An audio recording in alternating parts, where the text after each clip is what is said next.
हाय दोस्तों। विश्व के महान वैज्ञानिकों में अल्बर्ट आइंस्टाइन का नाम प्रमुखता से लिया जाता है।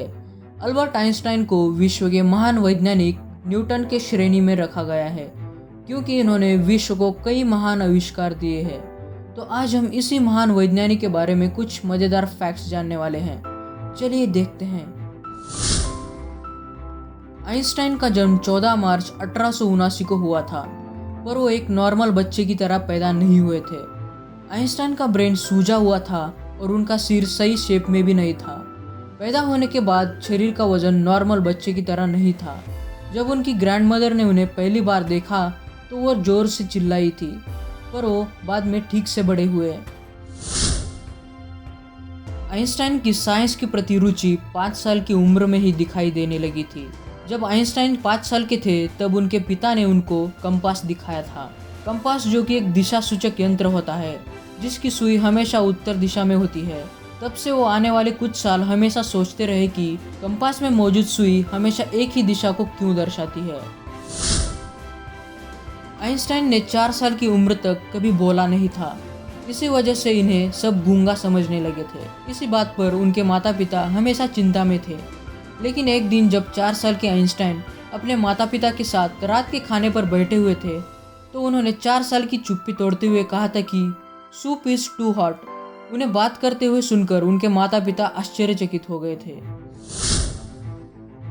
आइंस्टाइन जब छोटे थे तब वो किसी भी बात पर जल्दी गुस्सा होते थे और किसी भी चीज को जमीन पर फेंक देते थे। एक बार तो इन्होंने अपने टीचर के ऊपर कुर्सी फेंकी थी। एलाइस कैलप्राइज, जिन्होंने आइंस्टाइन के ऊपर बायोग्राफी की है, उनके मुताबिक जब भी आइंस्टाइन गुस्सा होते थे तब उनका चेहरा पूरा पीला होता था और सिर्फ नाक का हिस्सा ही सफेद रहता था। आइंस्टाइन को जब भी छुट्टियां मिलती थी तब वो हमेशा फिजिक्स और मैथ्स पढ़ते थे, जिसमें उन्हें सबसे ज़्यादा मज़ा आता था। उन्होंने सिर्फ 15 साल की उम्र में ही डिफरेंशियल और इंटीग्रल कैलकुलस जैसे मास्टरी हासिल की थी। उन्हें किसी भी विषय को याद रखना या फिर किसी भी विषय को रट्टा मारना पसंद नहीं था, और जो सब्जेक्ट्स में उन्हें इंटरेस्ट नहीं होता था तो वो कभी नहीं पढ़ते थे। आइंस्टाइन अपने general and special theory of relativity के लिए पूरी दुनिया में जाने जाते हैं, पर बहुत कम लोग जानते हैं कि उनको 1921 में Nobel prize theory of relativity के लिए नहीं मिला था। उनको फोटो इलेक्ट्रिक इफेक्ट के लिए नोबेल प्राइज मिला था। आइंस्टाइन की याददाश्त कम थी। अल्बर्ट आइंस्टाइन अक्सर अपने घर का पता, नाम, अपने फ़ोन नंबर्स भूल जाया करते थे। इनका मानना था कि जो चीज़ लिख कर रख सकते हैं उसे याद करके क्यों रखें।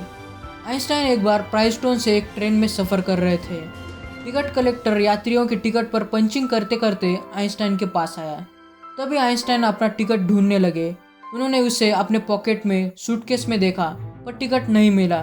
तभी कंडक्टर ने कहा, डॉक्टर आइंस्टाइन, मैं आपको जानता हूँ। आप कौन है? आपने टिकट लिया ही होगा, इसलिए आपको चिंता करने की ज़रूरत नहीं है। और कंडक्टर आगे जाने लगा, पर उसने देखा कि आइंस्टाइन अभी भी सीट के नीचे टिकट ढूंढ रहे हैं। तभी कंडक्टर फिर आया और बोला, सर कोई प्रॉब्लम नहीं है, आप चिंता मत करिए, आप टिकट मत दिखाइए। तभी आइंस्टाइन ने कंडक्टर की तरफ देखा और कहा, सर मुझे पता है मैं कौन हूँ, पर मुझे ये नहीं पता कि मुझे उतरना कहाँ था, जो कि उस टिकट पर लिखा हुआ था। आइंस्टाइन दुनिया के सबसे ज़्यादा इंटेलिजेंट थे। उनके माइंड को दुनिया का एक्सेप्शनल माइंड, अननेचुरल माइंड भी कहा जाता था। इसी वजह से कुछ लोगों का मानना था कि वो एलियंस से भी बातें करते होंगे। आइंस्टाइन शांतिवाद, नागरिक अधिकार और वामपंथी मानने वाले थे। 1933 में FBI, जो कि US की नेशनल सिक्योरिटी ऑर्गेनाइजेशन है, ये आइंस्टाइन के बारे में सभी तरह की इंफॉर्मेशन इकट्ठा कर रही थी। FBI आइंस्टाइन के कॉल्स, मेल्स पर कड़ी नज़र रख रही थी। कुछ ही दिनों में इन्होंने आइंस्टाइन की 1427 पेजेस की सीक्रेट डॉक्यूमेंट फाइल बना ली थी, और तत्कालीन FBI डायरेक्टर J. एडगार वूअर ने आइंस्टाइन को एलियन एक्सक्लूजन एक्ट के तहत अमेरिका से बाहर रखने की सिफारिश की थी, पर आइंस्टाइन ने इन सभी के विरुद्ध जाकर इसे नकारा था। 1902 में अल्बर्ट आइंस्टाइन को उनकी वाइफ से शादी से पहले ही एक बेटी थी जिनका नाम लाइसेल था, पर बाद में इनका क्या हुआ कोई नहीं जानता। कुछ इतिहासकार मानते हैं कि लाइसेल की किसी बीमारी से बचपन में ही मृत्यु हुई होगी, और कुछ मानते हैं कि उनको किसी ने अडॉप्ट किया होगा। आइंस्टाइन ने अपने बेटी को कभी नहीं देखा था। 1987 तक आइंस्टाइन की बेटी लाइसेल के बारे में किसी को जानकारी नहीं थी।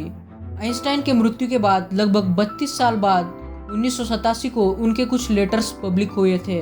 उसके बाद ये बात सामने आई थी। आइंस्टाइन को एक स्टेप डॉटर थी जिनका नाम मार्गोट था। मार्गोट ने आइंस्टाइन को मार्गेरिटा कोनेनकोवा नाम की एक महिला से मिलाया था। ऐसा कहा जाता है कि आइंस्टाइन और मार्गेरिटा दोनों रिलेशनशिप में थे। रशियन जासूस मास्टर ने लिखी एक बुक के मुताबिक आइंस्टाइन जिससे प्यार करते थे मार्गेरिटा कोनेनकोवा वो एक रशियन जासूस थी। अल्बर्ट आइंस्टाइन ने 1945 में मार्गेरिटा को कुल 9 लव लेटर्स लिखे थे। इजराइल के पहले राष्ट्राध्यक्ष चेम विज़मन इनका 9 नवंबर 1952 को निधन हुआ। इसके कुछ दिन बाद आइंस्टाइन को इजराइल की गवर्नमेंट की तरफ से इजराइल का राष्ट्राध्यक्ष बनने के लिए न्योता मिला था। उस समय आइंस्टाइन 73 साल के थे और इन्होंने इसे यह कहकर नकारा था कि मुझ में आधिकारिक तौर पर लोगों से कैसे बात करते हैं या फिर उनसे कैसे व्यवहार करते हैं इसका अनुभव कम है। एक बार आइंस्टाइन से पूछा गया था कि तीसरा विश्व युद्ध किस तरह के हथियारों से लड़ा जाएगा। तब इन्होंने कहा था कि ये तो नहीं बता सकता कि कौन से हथियारों से लड़ा जाएगा, पर यह कह सकता हूँ कि चौथा विश्व युद्ध पत्थरों से लड़ा जाएगा, क्योंकि तीसरे विश्व युद्ध से ये सब नष्ट हो जाएगा और इंसान फिर से स्टोन एज में चला जाएगा। आइंस्टाइन ने परमाणु बम का आविष्कार नहीं किया था, लेकिन उसे बनाने के लिए इन्हीं के सूत्र इस्तेमाल किए गए थे। बाद में आइंस्टाइन को बहुत अफसोस हुआ कि इन्हीं के दिए हुए सूत्र पूरी मानवता को खत्म कर सकते हैं। आइंस्टाइन की मदर एक अच्छी पियानिस्ट थी। वो अक्सर चाहती थी कि उनके बेटे को भी म्यूजिक अच्छा लगे। उनकी मदर आइंस्टाइन को बचपन से वायोलिन सिखाती थी। अल्बर्ट आइंस्टाइन को अपने वायोलिन से काफ़ी लगाव था। वो हमेशा रिलैक्स होने के लिए वायोलिन बजाते थे और बचपन से लेकर बुढ़ापे तक उनके पास सिर्फ एक ही वायोलिन था। आइंस्टाइन के निधन के बाद उनके शरीर पर एक शव परीक्षण किया गया था। तभी पैथोलॉजिस्ट डॉक्टर थॉमस हार्वे ने आइंस्टाइन के फैमिली के इजाज़त बगैर इनके दिमाग को रिसर्च के लिए निकाल लिया था और इन्होंने इसे अपने पास लगभग 20 साल से अधिक समय रखा। इन्होंने ब्रेन के टुकड़ों को देश भर के कई विशेषज्ञों के पास रिसर्च के लिए भेजा था। इस हरकत के लिए इन्हें नौकरी से भी निकाला गया था। रिसर्च के बाद ये पाया गया कि आइंस्टाइन के दिमाग में एक साधारण इंसान से बहुत ज़्यादा सेल्स थे। आइंस्टाइन का निधन ब्रेन एन्यूरिज्म के टूटने की वजह से हुआ था। जब डॉक्टर्स इनकी सर्जरी करना चाहते थे तब इन्होंने इसे यह कहकर नकारा था कि मैं इस दुनिया में जब चाहूँ तब जाना चाहता हूँ। मैं जीवन को कृत्रिम रूप से नहीं लंबा करना चाहता। मैंने अपना काम किया है और मैं शान से जाना चाहता हूँ। आइंस्टाइन के निधन के समय उन्होंने वहाँ मौजूद व्यक्ति से कुछ बातें कही थी, पर उन्होंने वो बातें जर्मन में कही थी और वहाँ मौजूद व्यक्ति को जर्मन नहीं आती थी। यह भी एक रहस्य बना हुआ है। ये थे आइंस्टाइन के बारे में सबसे मज़ेदार फैक्ट्स। अगर आपको वीडियो अच्छा लगा तो लाइक, शेयर एंड सब्सक्राइब ज़रूर कीजिए। धन्यवाद दोस्तों।